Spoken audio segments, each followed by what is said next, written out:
everybody. Thanks for coming so late in the day. One of the best talks coming up. You have Chris Pruett from Oculus, who is known for kind of three things mainly. He's part game dev, working on his own Gear VR game. He works at Oculus as one of our engineers, primarily around the mobile space. So if you ever had conversations with us about kind of troubles in mobile or how to optimize, you've probably spoken to Chris at some point. And then finally, he's one of the biggest horror fans in the world. So if you're into horror, you can talk to him about that as well. So next, he's going to be talking about specifically optimization in mobile, some tips and tricks for how to build your game so it's running well on Gear VR from the beginning, and then some, after the fact, if it's not running well, some things you can do to get it up to scratch to kind of make it past the store and up on the device. So please welcome Chris Pruett to the stage. Thanks, man. Hi, everybody. Hello. Well, this is a big group, which I can barely see because there's like 4 lights right in my eyes. That's awesome.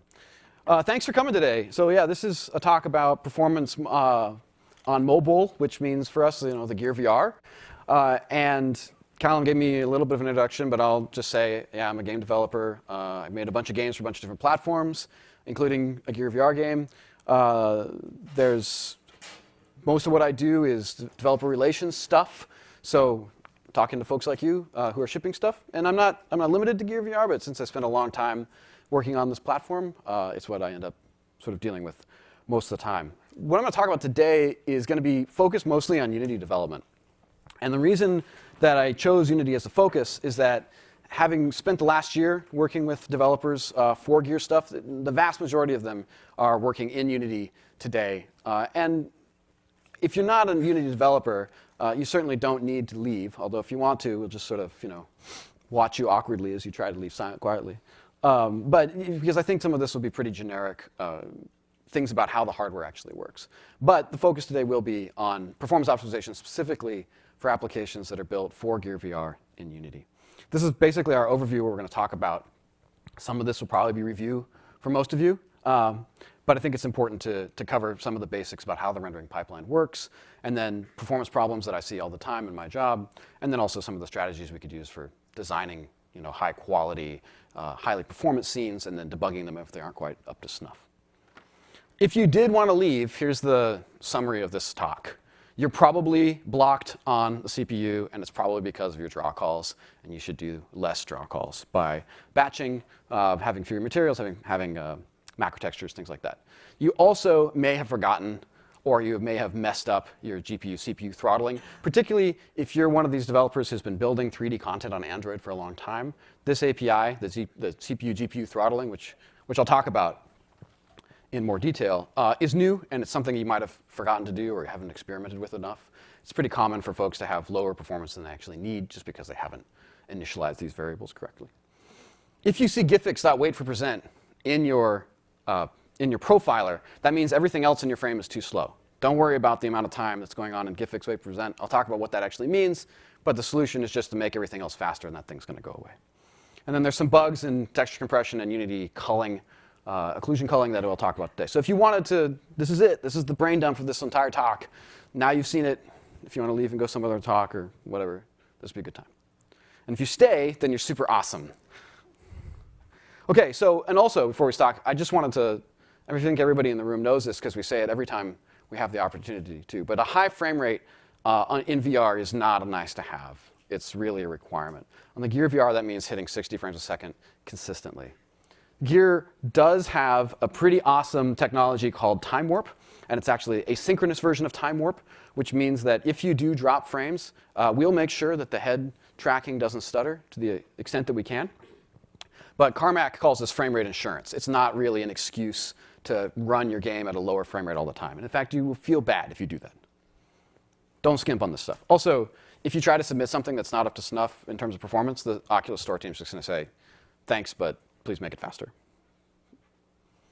I guess if you're here today, then you already take this stuff seriously.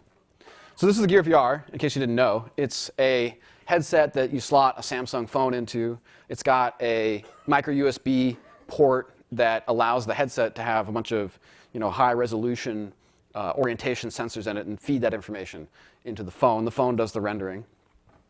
It's a nice setup because actually those orientation sensors are much higher res than what the or accelerometer or gyros that are actually in the phone device. So you can do much more accurate tracking of the head with this setup than you would be able to with just the phone. There are two phones that are supported for the Gear VR today. The first is the Samsung Galaxy S6, and the other is the Samsung Galaxy Note 4. And what's important to understand about these two devices is they're actually three different device profiles. They're not super different, but you'll notice that the CPU and GPU between these three change, as does the Android version. They're the same resolution, they've got the same amount of memory. They're actually pretty similar in terms of performance, but there are three different devices, three different hardware specs out there. The S6 is a little bit faster than the other two, and the Exynos is a little bit slower, not in a way that probably matters to you, but as looking at these devices in terms of performance profile, you could say that the Note 4 Snapdragon is right in the middle. The Note 4 that's non-Snapdragon, the Mali version of the Note 4 is only available in Korea and some other parts of Asia, so it's actually fairly rare. I think today a lot of folks who bought the Gear VR early have the Samsung Note 4, but a lot of the consumers who are buying these devices to actually use are going to be buying the S6. Okay, so let's get going. Before we talk about Unity performance and this stuff, I just want to do a quick refresher course. You probably all know this. If you've ever written any code in OpenGL, then you know these things. But I want to do a quick refresher course about how the rendering pipeline works, which means basically how do we get from a mesh in Unity editor somewhere to some junk on the screen.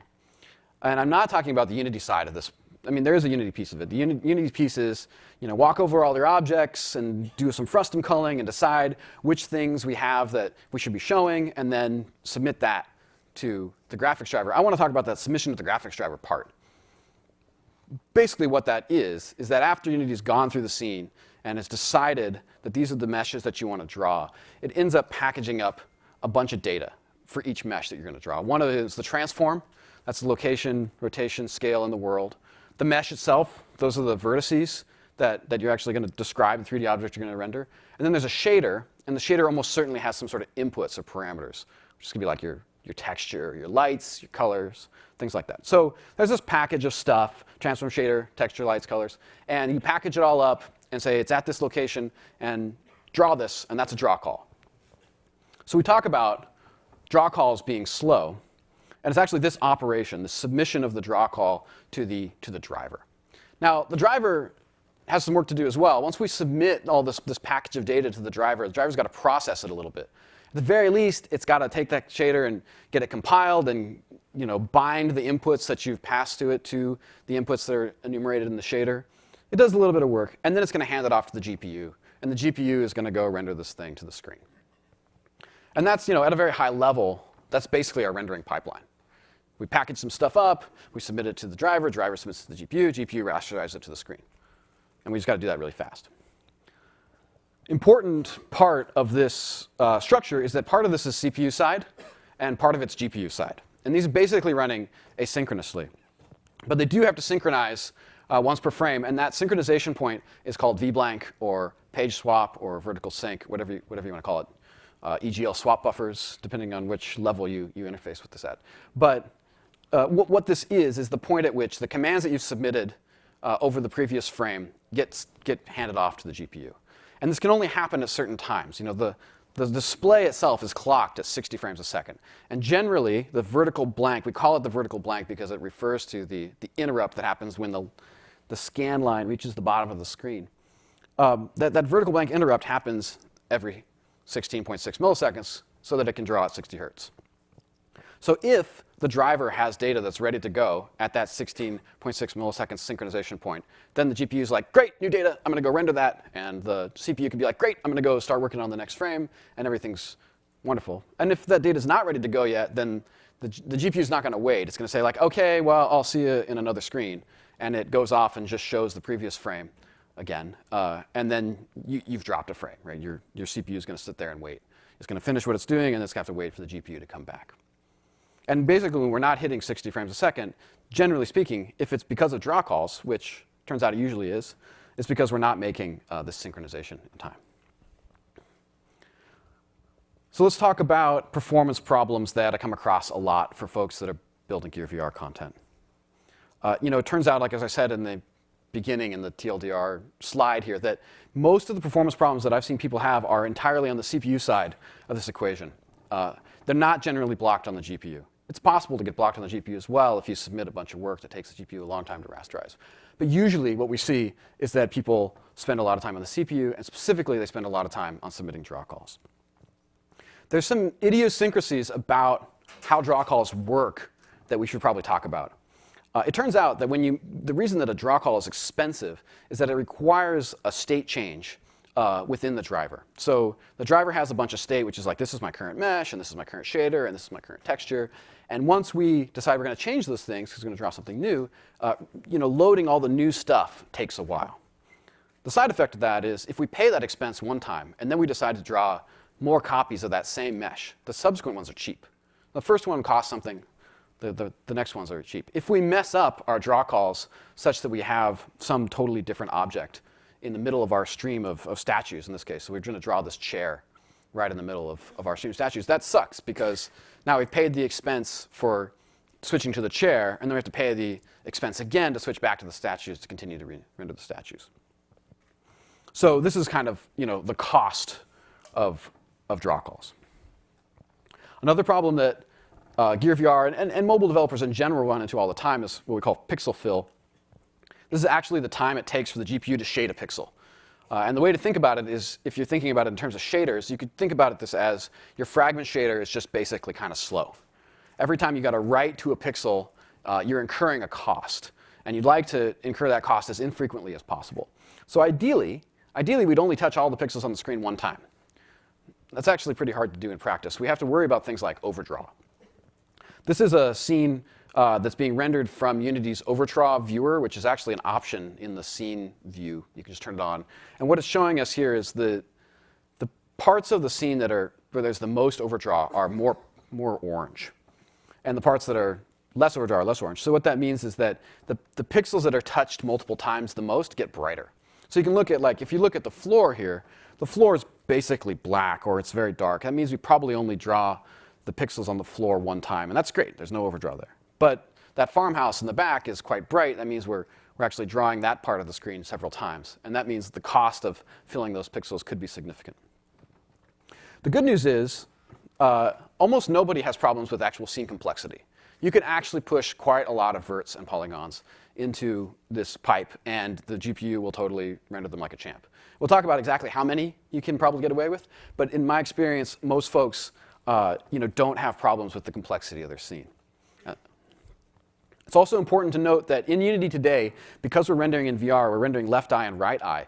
We're basically doubling the cost of what the editor would tell us our draw call count and our vertex count is. We're going to render the right eye, and then we're going to render the left eye, and that's basically duplicate sets of draw calls and also duplicate sets of vertices. So when you think about the total cost of your frame, like you're looking at the Unity profiler, some of the other tools we'll talk about in a minute, you have to think about them in terms of being both eyes together. It's also less common, but worth mentioning, that some developers destroy their frame rate with a memory leak. And the way that you do this is you just allocate memory fast enough every frame, and eventually, Unity's mono garbage collector will come along and clean all that stuff up for you, and in doing so, put a big hitch in your frame. And if you do this actually fast enough, if you're able to leak memory at a pretty substantial rate, then you can cause the garbage collector to run so frequently that you'll actually destroy your frame rate. This one's pretty easy to find, because Unity gives you pretty good tools of it, but it's worth mentioning. So before we get into debugging, ideally, we wouldn't have to debug at all, right? Ideally, we'd have a project that was just intrinsically fast and just ran performant from day one. That's pretty hard to do, but we could at least try. And I think the best way to design something that's going to be optimal on the Gear VR is to start with the art. I have a couple of tips. These are the types of things that are hard to do later, but they're easy to do at the beginning of a project when you're still building the art. The first is just to use as few materials as possible. This is because we're going to talk about batching in just a minute, but batching is a tool by which you can reduce the total number of draw calls. And batching is based on a small number of materials, basically things that are the same material will get batched together more effectively. And that means you can't have a whole lot of different textures, but you also can't have a whole lot of different shaders. And even if you do have the same shaders and the same textures, they have to be exactly the same material pointer. But if you design for that, if you say, well, I'm only going to use a couple of textures, but they're going to be kind of big, then that actually is fairly performant on this platform. You also want to avoid transparent objects. We just talked about overdraw. Another way you can generate overdraw really easily is with a big transparent pane or a couple of them. Then those pixels get shaded over and over and over again in your pending. If they touch a lot of pixels, you could be potentially spending quite a lot of time there. You should compress your textures, and you should also avoid dependent renders. A dependent render is like shadows or reflection, something that requires rendering to an off-screen buffer and then using that buffer in the same frame. Those are generally pretty expensive on this platform. So here's some targets. This is the slide that you could take a picture of because it'll tell you kind of where you want to be in terms of scene complexity. These are not hard rules. This is definitely rule of thumb type of stuff.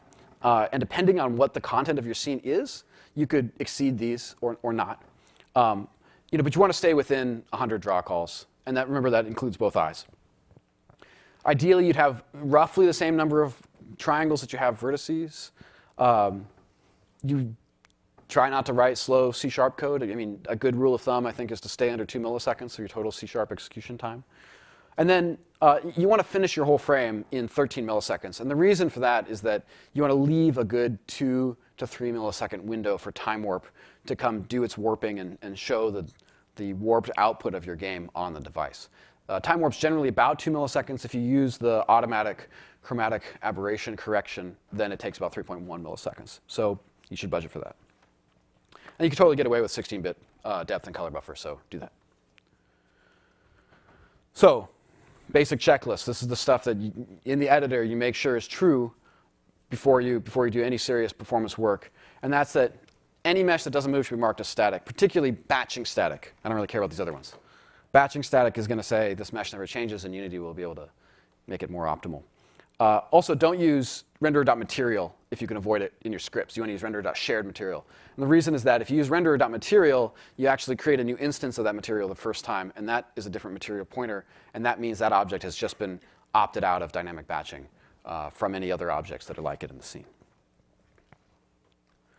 Just make sure you have the basic optimizations on: static batching, dynamic batching, multi-threaded. You would not believe how many projects we start to work on, what's the performance profile of this project, and we realize they've forgotten to turn, one of these checkboxes on. Just double check it. And then, make sure your CPU and GPU settings are set accordingly. And let's take a minute to talk about CPU, GPU settings. These are the throttling settings I mentioned earlier. And what they do is they allow you to give power to either the GPU or the CPU. And this is a weird API. It's something that comes just with our SDK. It's something we worked with Samsung to add. And the goal is to reduce the total amount of heat and the total amount of battery drain that is used by VR applications. If we run all the stuff at full clock, we can run your battery down or overheat your phone in a very small number of minutes. And that's not a good user experience. So this API basically asks you to say, well, I want some more CPU time or I want some more GPU time. The common mistake almost everybody makes the first time is assuming that they're going to be GPU bound and putting all their time into their GPU.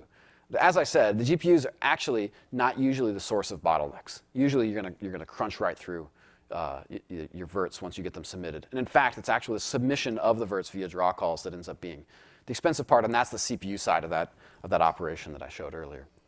So my recommendation is to start the CPU high and the GPU low, and then try to see how much lower you can bring both of those. You might start at CPU 3, GPU 2, and then see if they're running performantly, then drop both of those down. And keep going down and down and down until you find the absolute minimum for you. And the reason you want to do this is if your game doesn't drain the battery of your users, then they'll play it longer and they'll like it more. It'll be a better user experience. Let's talk about batching. So I mentioned batching a couple of times. It's basically the means by which we're going to reduce the total number of draw calls in our scene. And to explain kind of what batching is, we could talk about this shot I showed before, which is the bad case for drawing draw calls, where we've set some state, and then we set some other unrelated state in the middle of our stream, and that caused a bunch of state change, and it was expensive. If we just took this little green chair here and moved it down to the bottom of the list, then all of a sudden we're more efficient, right? We've gotten rid of one extra state change. And if we could do that across our entire scene, that would be pretty efficient. Well, it turns out this is basically what batching does, but it doesn't do it for just one object. I mean, sometimes you've got an object that you're going to render 15 times in the level, but more often you've got a bunch of different objects that you want to render. And what Unity will do, with some help from you, is actually take a bunch of different objects and put them together into a single vertex stream. And then as long as those objects are using the same material, same shader parameters, those things can become part of a batch. By doing that, you're going to set the state once. You're going to pay that expense for setting up the state in the GPU one time. And then you can render out of this batch very quickly. And in fact, Unity may be able to do it in a way where you draw all of your objects just in one pass.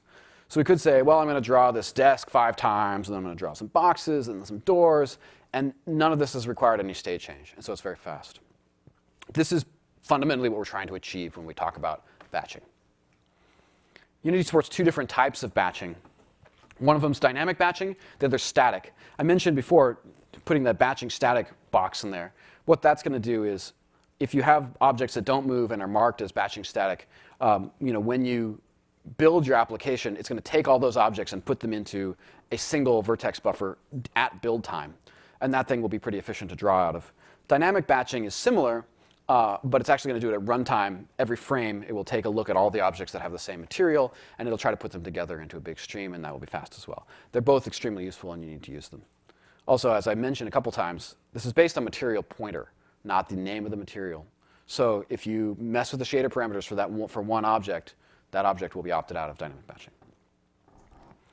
So how do we design art so that it actually batches well? I'll show you this scene here. This is a fairly efficient scene. I think it looks pretty good.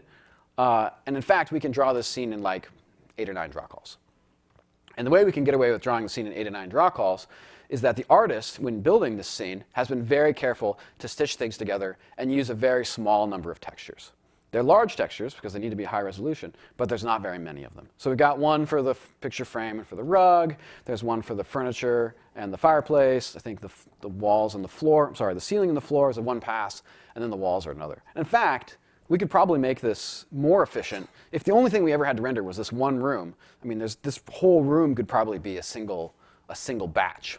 But this is one room of many, and the artist has cut things up so that other rooms will also be efficient. The main point is that the total number of textures used here is very small, and that allows the artist at his point, working like in Maya or Max, to stitch things together, but also Unity to dynamically put things together into a large vertex stream that will render quickly.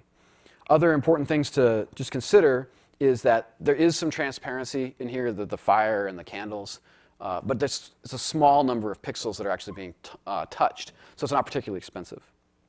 There's also very little overdraw. We were including the wall back there with the chair, but there really probably not a lot of pixels that are getting touched more than once in this scene. And then one other point, which is a little more subtle point, is that this scene uses light maps. It's actually using quite large light maps. I think they're 4096s.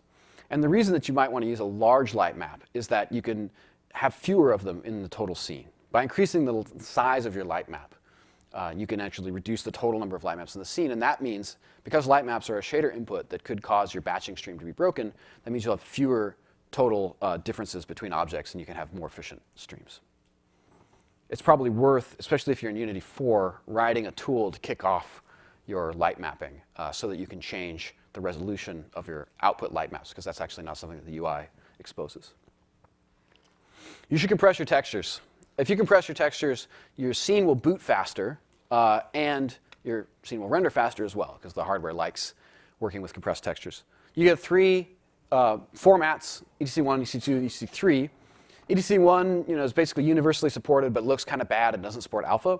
ETC2 and ASTC are more recent formats. They look a lot better. They do support alpha.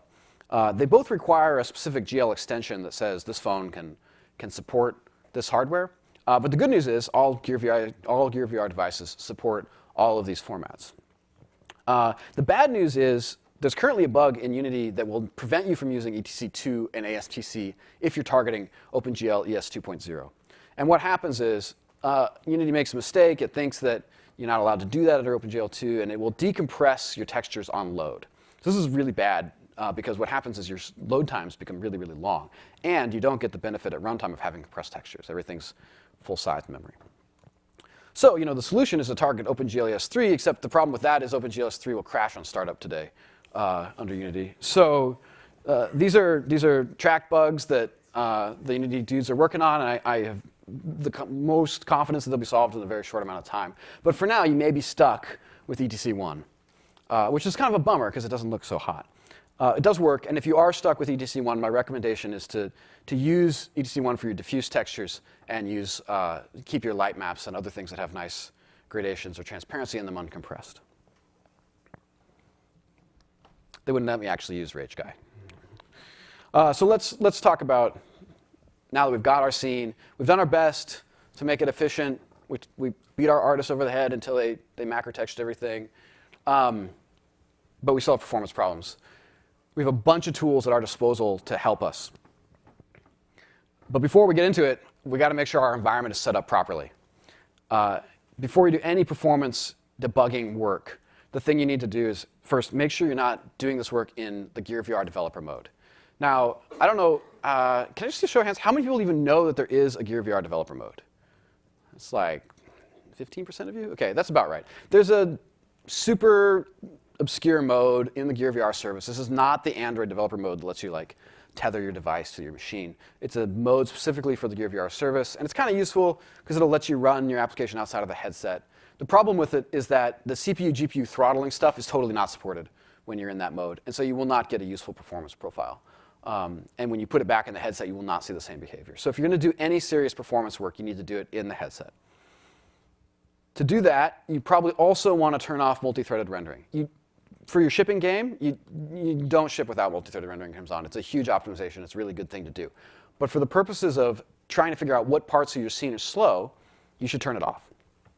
The reason you want to turn it off is if you don't, the timings that you get from Unity's various profiler tools are going to be sort of tainted with thread contention and other things that have nothing to do with your scene. So turn those things off, and you'll get a better profile. And then you probably want to set up ADB over TCP/IP.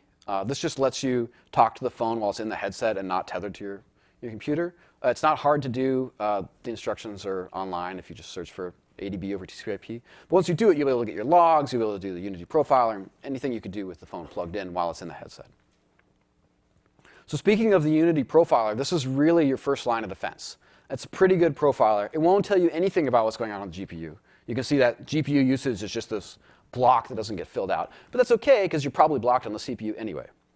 It's going to tell you your frame time, pretty useful, total number of draw calls and your vertex count, also memory consumption, allocation, things like that. This is a really good way to just start looking at your application. It's also nice because if you drill down into the actual script level, you'll find a bunch of other information about which scripts are allocating memory. In this particular example, for example, I have this change camera settings action, and its update method is being called 76 times a frame. Maybe I didn't intend for that to happen. Maybe there's a whole bunch more of those in the scene than I anticipated. By looking at the profiler, I can tell this type of information pretty quickly and easily. And there's also gcalloc, which is the amount of number of bytes that were allocated during the last frame from this script, which is quite useful as well for tracking down those memory leaks. If you do use ADB over TCP/IP, there's this incantation that I forget 100% of the time. This is actually documented on Unity's website on the page about using the profiler, but it's all the way at the bottom, and you have to scroll down to find it. Basically, if you're going to use the profiler on an application that's already been installed on the phone and hasn't been run directly from Unity, then you need to forward a port over ADB over TCP/IP. If you use Wi-Fi profiling, that's fine. I work on a corporate network where I can't use Wi-Fi profiling, so this is something that I have to do all the time. And this is the incantation. Don't write it down, just look it up. I just want to bring it up because I always forget about it. When I go to debug something, though, the very first thing I do is I look at this output. This is the Unity internal profiler log output. And the way to turn this on is you go to your player settings and you go down to the bottom, and there's this enable internal profiler checkbox. Check that, and then make sure you made a debug build, and then connect to your device as the game is running over ADB and pull up your logcat, and you'll get a spew like this every second with all kinds of good numbers in it. This is telling me, for example, that I'm spending 16 milliseconds on average just updating my scene every frame, which is obviously not going to be fast enough. I'm also spending 5.6 milliseconds in the driver. This is probably the driver doing the processing on all the draw calls I've submitted to it. That's a long time as well. I can also tell that I have 174 draw calls in this scene, which is too many. I'm trying to target between 50 and 100, right? So probably if I reduce the total number of draw calls, maybe that CPU driver time would come down, and maybe I'd be a whole lot closer to my 16.6 millisecond target. There's also good news in this kind of thing. My script execution is less than a millisecond, which is good. I don't have a bunch of coroutines. I don't have a bunch of fixed updates. Those things can be slow. Generally speaking, this is a very useful tool. This is basically my first view that I use whenever I'm looking at software to try to make it faster. There's some new tools as well. In Unity 5, they just added a pretty nice frame debugger tool, which lets you step through the draw calls and see what order Unity is going to do them in and what each of them looks like. This is useful because, and actually, I recommend that you do this to your scene, even if you're not doing active performance work, because it's super useful to understand how Unity puts your scene together. You can look through and see the order in which Unity cuts things up. And also, I didn't show it in this slide, but if you're looking at the Unity scene view behind, which is kind of floating behind this window, you can actually see what the scene looks like up until this draw call. So you can see, how much overdraw you have and all kinds of other useful stuff. It's a pretty good tool. I would say that the one detriment of using this tool is it doesn't really tell you anything about which of these draw calls are being batched. And you can kind of get an idea if you click on the game is running, you got the tool up, you like, oh, I'm drawing the door. I wonder if that's part of a batch. And if you clicked on the door object and looked at its mesh, if it says combined mesh, that means that it was successfully put into a static batch. Well, there's a little bit of information there, but there's not a lot. So that's one thing that the tool doesn't show you, but it's still quite useful. This is a tool called Oculus Remote Monitor, which is actually a tool that we've written. And the purpose of this tool is to help you find pipeline stalls in your render pipe, understand what your various threads are doing, what the time warp threads are doing, which of your CPUs are idle, if any. I'm actually not going to talk about this tool, and the reason is that there's a talk tomorrow at 2:30 by Johannes van Werven called Using the Oculus Mobile SDK, and he's going to go into quite a bit of detail about this, and also just how the underlying SDK that Unity is built on top of and all of your applications are using is written. So if you're interested, I recommend it. This is a shot of a tool called Trace View. This is a tool that probably folks forget about. It's actually a part of the Android SDK. It's a tool written by Google originally to help find slowdowns in Java. It's a Java method profiling tool. I bring it up. I don't use it very often. I use it about 4 or 5 times a year. It's not a common tool that I have to bust out. But what it will tell you is what's going on outside of Unity. It turns out that even though Unity and most Gear VR applications are written entirely in C++, they still have a little Java wrapper around them when they're running on Android. And there's other threads in that wrapper that can be doing things. And occasionally, you'll find a project that Unity will report overhead in its profiler as being very high. And that's just kind of the stuff that's going on outside of Unity's purview, outside of Unity's update in that main loop. If you see that, you can use this tool to try to track down what's going on there. It's not common, but I have found 3 fairly major bugs in the last year using this tool. Unfortunately, all of them got fixed, so I wanted to mention it. There are also a couple other less commonly used tools. Mali and Adreno both have what we call GPU debuggers. Mali's calls theirs the graphics debugger, and Adreno's is the profiler. These are tools that will tell you about what's going on in the GPU, which Unity has basically nothing to say about. If you're GPU bound or you believe you're GPU bound, these can both be very useful. They're both fairly hard to use. The last I checked, the Mali tool requires you to root your phone and install instrumented versions of GL DLLs on it. And then the Adreno profiler, at the moment, I don't think works with the Gear SDK at all. So you'll actually have to make a non-VR version of your game in order to use it. But they're out there. They do work. They're pretty cool tools. I wanted to spend just a minute on getfix.wait for present, which is at the top of this profile here. And the reason I wanted to spend some time on it is this is probably the #1 thing that I get asked about from developers. What is it? Why is it taking so much of my time? In this shot, it's taking half the frame. It shows up at the top of my, it seems to show up right at the top of my profiler just as my frame rate falls apart. And I'd like to know what it is and how to get rid of it. And basically what I tell folks is that this is not actually work that's being done It actually represents a block in the pipe. So if we go back to this shot here where we talked about the vertical sync being the time at which the CPU can push data to the GPU, wait for present means I couldn't push data to the GPU because you got your stuff ready to go too slowly, and now I have to sit here and wait. So for example, if I go back to this slide and look at the time, it looks like I was sitting there waiting for 13.22 milliseconds. That probably means the previous frame was about 3 milliseconds too slow. If it had finished in 16 milliseconds, we wouldn't be here, but we didn't finish. We finished in 19 milliseconds or something like that, and therefore there was a 13 millisecond lag that the CPU had to sit there and wait for the GPU to come back around before it could push its stuff up. You'll also see GIFX wait present if you render incredibly fast. If you're able to finish all the CPU portion of your frame in less than 16 milliseconds, then it's going to sit there and be like, I'm done, I got to wait for the GPU. But in that case, you're not going to have any performance problems because you're going to be running at 60 hertz, and you're not going to be looking at the profile anyway. So don't worry about it. If you see this, what it means is you're blocked on VBlank, you're not submitting your draw calls or doing other things on the CPU fast enough, just optimize the rest of your frame. Forget about it in the profiler as a line item, make everything else faster, and it will drop away or vanish completely. So let's talk about some just high-level tips and tricks and also some gotchas that trip people up a lot. The number one gotcha that I have to talk about is Android 5.0 on the Note 4 running Snapdragon. This is a very specific device combination, but it also happens to be the device that most people who bought the Gear VR when it first came out, say first 6 months, got. And the issue is that in that the first Gear VR devices were running Android 4.4, which was KitKat. And at one point, there was an update to Android 5. And when the update occurred, everything got slower. Particularly, Unity apps got slower. Not all applications were as affected, but some were affected very, very heavily. We worked with Qualcomm and with Samsung to track this down. It turned out that the source of the issue was a regression in the graphics driver, unrelated to the OS itself, but it was in the Adreno graphics driver, related to state change in draw calls. And the good news is there's a fix for it. The fix started rolling out as system updates in May. And I believe that most users should have that fix on their phone today.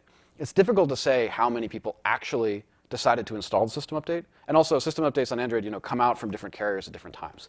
So I cannot guarantee you that all of your users who are on Note 4s got this update. But it is something resolved, and it's not something that developers could really deal with on their own. It's also worth mentioning that there's just slightly less memory available under Android 5 than there was under Android 4. So if you built your software targeting KitKat, it's worth testing under Android 5, particularly if you're memory heavy. Not a lot of developers get burned by this, but a few have. Other things you might not have known about this platform that you probably should know: S6 does not support anisotropic filtering. Just doesn't, sorry. You can choose it in Unity, but it just won't do anything. Occlusion culling in Unity, in all versions of Unity, as far as I'm aware, is broken in VR. And what that means is, Unity ships a really neat occlusion culling solution that's based on some technology called Umbra. And what that does is it cuts up your scene into little chunks, and then it says, okay, if the camera's here, these are the chunks that you can see, and if it's over here, then you can see these chunks.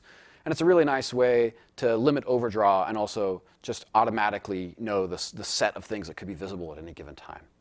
The problem is today, it works great in the editor. If you run it on the device, you will get output that does not match the editor, and in a bad way. It looks like it's submitting too many vertices or too many draw calls or something. This is a pretty high priority fix that we're talking to Unity about. Also, the folks at the Oculus Store team are looking for applications that are under 500 megabytes. And this is basically for user experience reasons. This is not a hard rule. But if you have something that is a gigabyte in size, it better be really, really, really good, or you will not be able to convince them that they should ship it. Because it's pretty problematic for folks who are running out of space on their phones to download a gigabyte application today. Another good reason to compress your textures. Some other things I didn't really talk about in this talk, but could come along and mess with you. If you're using full screen effects in Unity or any kind of post-processing effect, it's almost guaranteed to be slow because of fill rate issues. Same for per pixel lighting, per pixel specular. You probably don't want to have more than one pixel light at a time. Generally speaking, depending on the shaders that you use, Unity will submit a copy of your verts for each pixel light that they touch, and that can blow out your vert count pretty quickly. And also, there's shading cost associated with dynamic lighting, so watch out for that. texture projection and shadows either end up being dependent renders that we mentioned before, or they end up submitting verts more than once. They're slow, don't use them. Just in case, I'm sure everybody in this room knows this, but if you use the default shaders, particularly under Unity 4, you're going to get a worse experience than if you use the shaders that were built just for mobile. They're the little, instead of diffuse, you want mobile diffuse. And this is really easy. I mean, all the engineers are like, yeah, why would you use regular diffuse? I don't need all that junk. But if you have an artist or a designer who isn't paying attention, it's very easy for those things to sneak into your project. So it's worth going back and checking. And if you're writing your own shaders, you should be aware that you should never have an alpha test or a clip or any kind of explicit pixel discard in your fragment shader, because if you do that, you will stall the pipe like there's no tomorrow. A couple of tips and tricks. I'm not going to spend too long here. I want to wrap up and make sure that we have enough time for questions. But these are some things that I found are pretty helpful when building Unity applications in Gear VR. First, I think it's a great idea to make a second camera rig that's turned off by default, which is basically the 2D camera rig. Now, under Unity 5, with our, and even actually 4, with the most recent integration, you can see undistorted output in the editor when you play the game. So you don't actually, you can tell kind of what it's going to look like if you were not a VR game. But I think it's actually worth going to the extra work to create a second camera rig that you can toggle between. And the reason is, for example, if you can build a version of your game that will run without requiring the VR stuff, you could use like that Adreno profiler. But it's also cool to be able to spot check your scenes for draw calls and vertex calls using the statistics pane that comes with Unity just as you're playing. It's a very quick iteration cycle to be able to say, okay, well, let's look at how much one eye is going to cost and just play the game in that mode and turn on statistics and be like, okay, 25 draw calls, we're good. I also recommend that if you take things like your skybox or large ground plane, any kind of large opaque objects, you should explicitly draw them last. And by that I mean you should go in and edit this materials render queue and push it to the end of the geometry queue, or write a shader that takes that thing and pushes it to the end of the geometry queue. And the reason is that basically you want to fill all those pixels only one time. And if you have a large skybox, it'd be better to draw it after everything else in the scene is drawn, because a bunch of it's going to get z-tested away. If you think about it, the way that Unity probably computes the order in which things to draw for geometry is based on bounding boxes. And your skybox's bounding box and origin point are probably super wacko, because in VR it's probably not a box. It's like a half circle or something. So it might even, its center point might even be the origin of your world, which means it has really hard for Unity to decide what order to draw that thing in. And it probably will draw it first, which means you're going to touch all of the pixels on the screen, and then you're going to overwrite them all again. Super easy fix to save some fill is to just push those things to later in the pipe. Z-testing is very fast on this platform. Also, we talked about being able to modify your GPU and your CPU settings. You can actually do that on the fly, like as the game is running. You can be messing with the toggling the throttling for how much GPU power you give and how much CPU power you give all the time, and the hardware will accommodate you. I think the use case for this is if you have a particularly performant scene, like your main menu or something, you could drop your throttling in order to save battery power.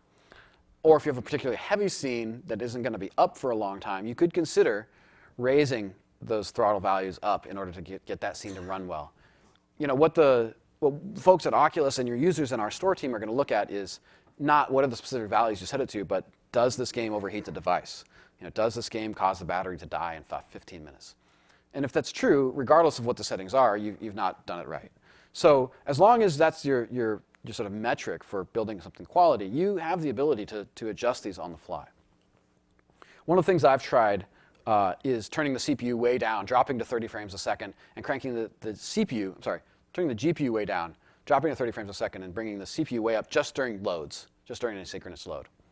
Turns out loads are mostly I/O bound and not CPU bound, but that's the kind of thing you could experiment with. It's also possible if you're fill bound, if you're not fill bound, if you're draw call bound, one of the things you could consider is doing a monoscopic background.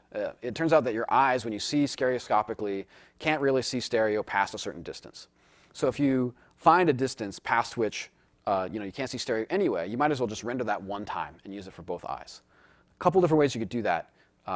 The way that I would probably recommend is that you render the background as a separate pass to a texture, and then you put that texture on a quad that's right at the edge of your camera's far clip, and you bring your far clip in and then put that thing there instead. And so it sort of stands in for the background. And then you'll see the same background image for both eyes when you go to render those eyes, but in fact, it doesn't matter because you can't see stereo at that distance anyway. A little tricky with that method to get the quad lined up properly, but it can be done. It looks good. You could also write your own blit. You could, one method I've seen is folks will render the background, just the background, to one of the eyes, and they'll copy it to the other eye texture. And then they'll go and render the foreground pieces to both eyes without clearing the buffers. That works. It's definitely trickier to do these days than it used to be, just because of the way that the Oculus SDK has progressed in terms of getting access to the eye buffers and things like that. Also, along the same line of thinking, you don't actually have to render. If you do have dependent renders, like your background or a mirror or reflection, things like that, you don't actually have to render them at the same frame rate that you're rendering the game. For example, I've implemented a mirror where you only render the left eye or the right eye every frame. So actually the mirror is half frame rate. It's only running at 30 frames a second. But one frame it'll do the left eye, and it'll just reuse the previous data from the previous frame for the right eye, and then it will swap. And that actually looks fine if there's a lot of gross motion, the camera's moving or something's moving fast across the reflection, you'll see a little bit of stutter in there. But for subtle motion or no motion at all, it looks great and it's significantly faster. If you have to do that kind of thing, consider some sort of tricks that will help you render these things quicker. And then this is like the last, your sort of last resort sort of performance optimization is you can drop the resolution of the eye buffers in order to save yourself some fill rate. This looks bad, and it won't save you anything on draw calls. But if you're fill bound and you want to lower the resolution of the whole screen or individual eye buffers, you can do that, and the API will let you do it, and it will improve your fill performance. This is maybe a way to support lower end devices. Like if you've targeted the S6 and it's just almost there but not quite there, on the Note 4 you could experiment with taking 10 or 20% off of the size of the eye buffers. But it does look pretty bad, so I would only recommend it in a pinch. Okay, so here's some future reading. If you haven't read them already, the Oculus Mobile SDK guide and the Unity integration guide are super incisive, and you should check them out. They come with the SDK. They're also online. These are not, Unity 1 is specific Unity, but both documents are really about just sort of best practices for these particular devices. And they go into quite a bit of detail. If you're interested in how the GPU works, like it's a tiling GPU that does binning, and what does that mean for your triangle count, and that stuff's covered in these documents. And also they'll give you a lot of jumping off points for further research if you're interested in the nitty gritty. I also wrote a blog post called Squeezing Performance Out of Your Gear VR Game. There's 2 parts. It's similar in content to this talk today, but goes into a little bit more detail, has some links. If you're interested or you want to review the stuff we covered today here, that's probably a good place to start. All right, well, thank you very much for your time. I have managed to leave like exactly 10 minutes for questions, and I'm happy to answer them if folks want to come up to the microphone. Thank you very much.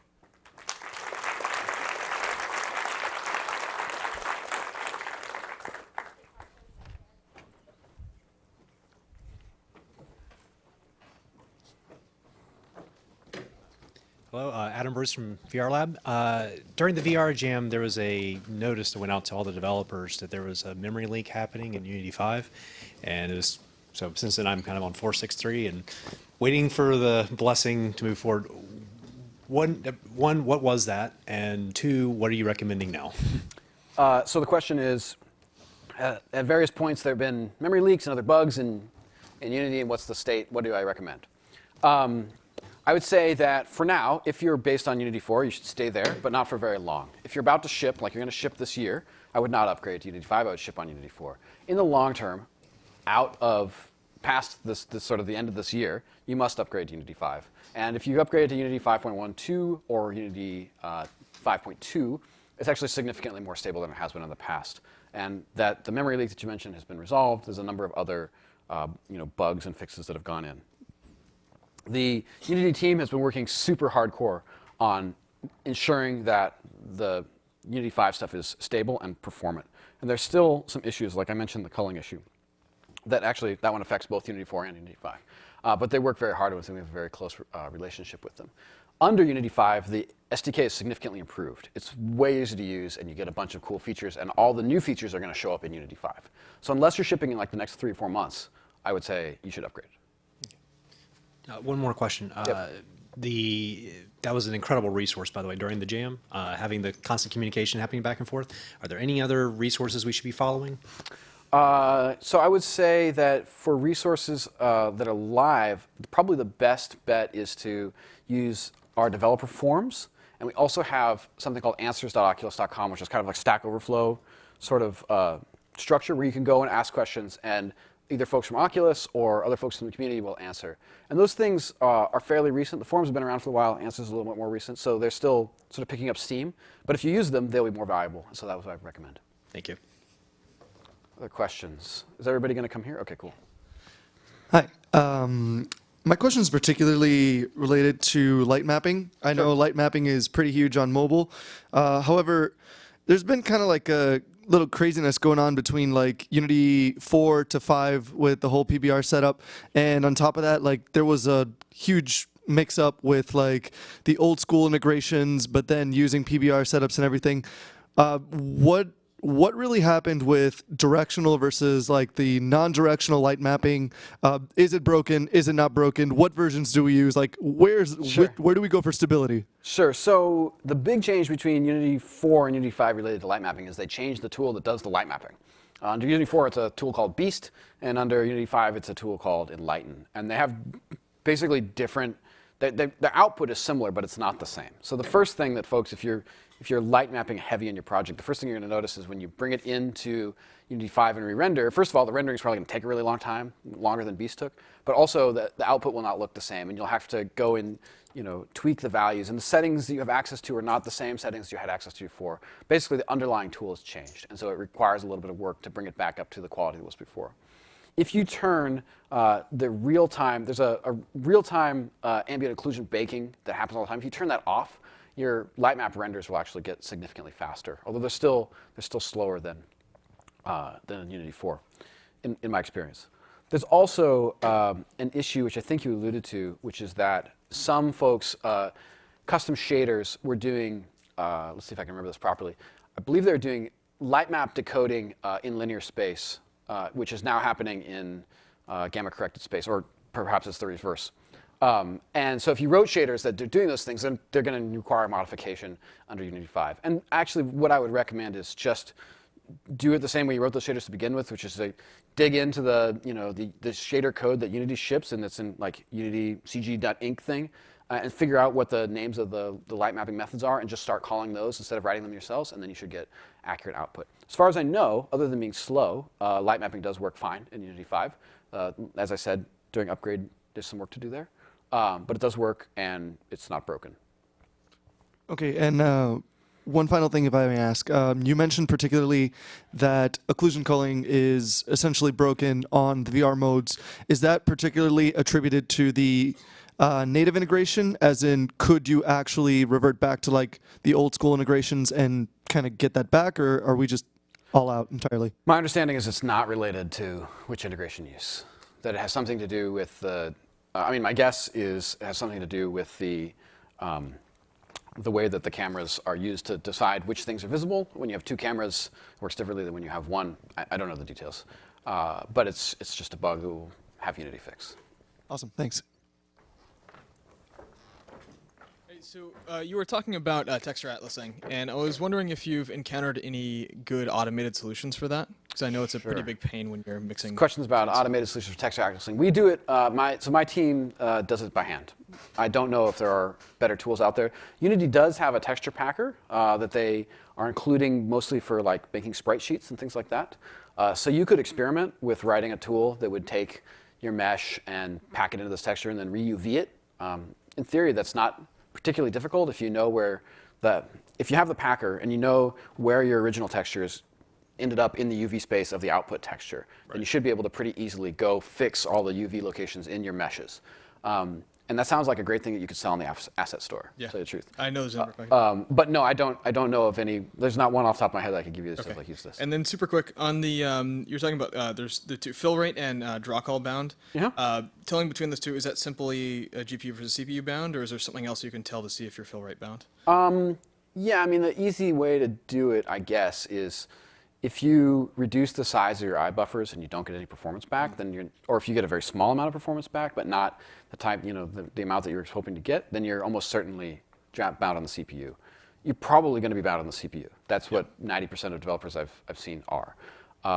If you're very, very efficient, like you're in like less than 20 or 30 draw calls for the entire frame, and it's still not fast enough, then you actually might be legitimately GPU bound. Okay, and that's always going to be fill rate, or it's usually going to be fill rate. There's a number of things that you could be bound on in the GPU. Like if you give it like 100 zillion vertices, it will take a long time to render those things. And there might be slow paths in the driver or other reasons that you might cause yourself to be bound on one side or the other.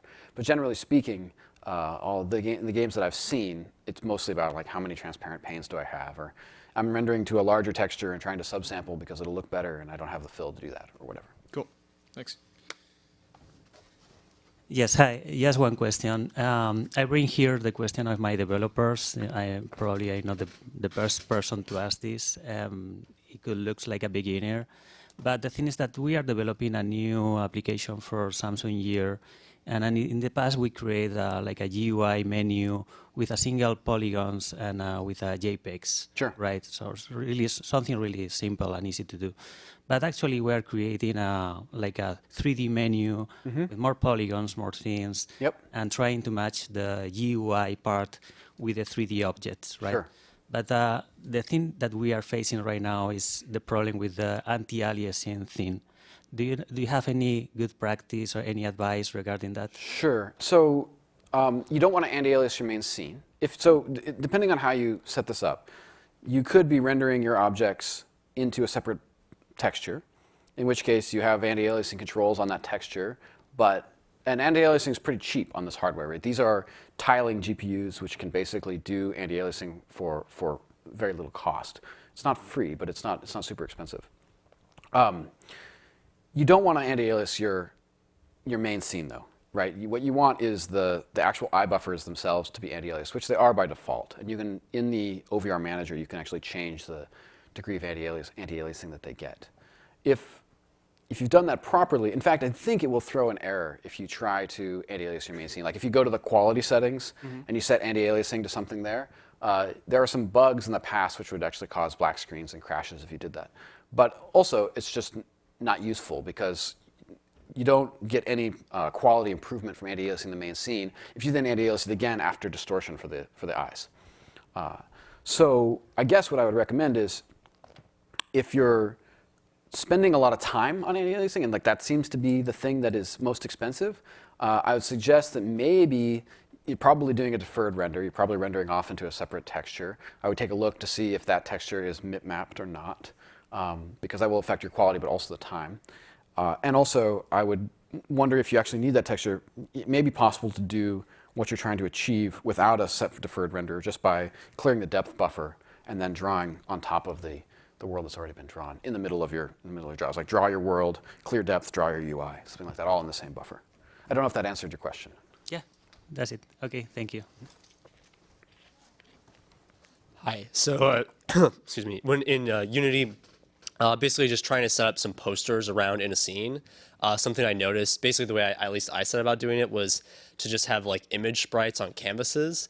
And I noticed that has like super heavy ghosting where like the outline is following along. So is there like a better way to do that? And why does it do that kind of? So the ghosting you're seeing is probably not related to Unity particularly, but it's probably something that we call a two-frame rise, which is the panel itself.